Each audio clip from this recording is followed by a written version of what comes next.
Jacob journeyed to Haran, a land far from his home. He was seeking refuge and a new life. There he met Rachel, a shepherdess of remarkable beauty. Jacob's heart was instantly captivated. He loved Rachel fiercely and desired her as his wife.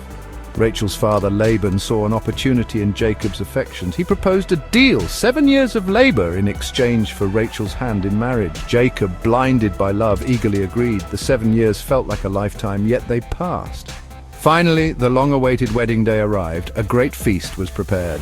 The air buzzed with anticipation, but beneath the joyous facade, a deceitful plan was unfolding. Laban, shrouded in the darkness of night, presented his veiled daughter to Jacob. Exhausted from the day's celebrations and blinded by love, Jacob did not notice the switch. He awoke the next morning to find Leah, Rachel's older sister, by his side. Betrayal and anger surged through Jacob. Laban, confronted with his deception, feigned innocence. He claimed it was customary to marry the elder daughter first. He offered a solution, a bitter compromise. Jacob could marry Rachel as well, but only after another 7 years of labor. Trapped by his own desires and the societal norms of the time, Jacob reluctantly agreed. His love for Rachel was strong, but it came at a heavy price. Jacob found himself wed to two sisters, Leah and Rachel. Their lives became a tapestry of love, jealousy, and heartache. Leah, though given to Jacob in deceit, yearned for his love. She bore him son after son. Reuben, Simeon, Levi, and Judah. Each birth was a reminder of her unrequited love, a bittersweet victory in the unspoken competition for Jacob's heart. Rachel, beautiful and beloved, remained barren. Her inability to conceive fueled her despair. She watched as Leah, her sister, bore Jacob the sons she desperately craved. The tension between the sisters thickened, casting a long shadow over the household. They loved the same man, a bond and a burden they shared. Years passed, and Jacob's family grew. Leah bore him more sons, Issachar, Zebulun, and finally a daughter, Dinah. Rachel, in her desperation, gave Jacob her maidservant, Bilhah. Bilhah gave birth to two sons, Dan and Naphtali, who were raised as Rachel's own. Leah, seeing Rachel's success, offered her maidservant Zilpah to Jacob.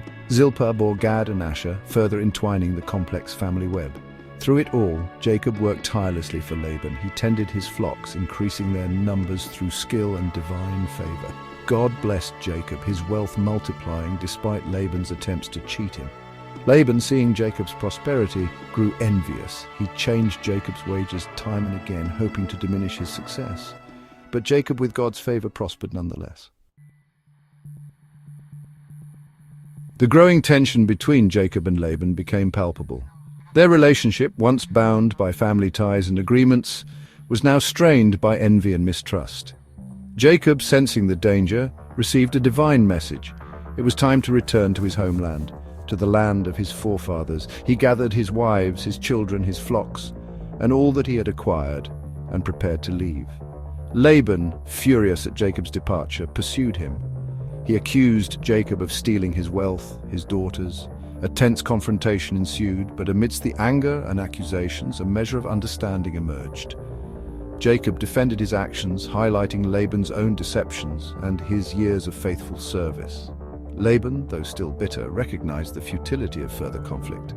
They agreed to part ways, sealing their separation with a pact.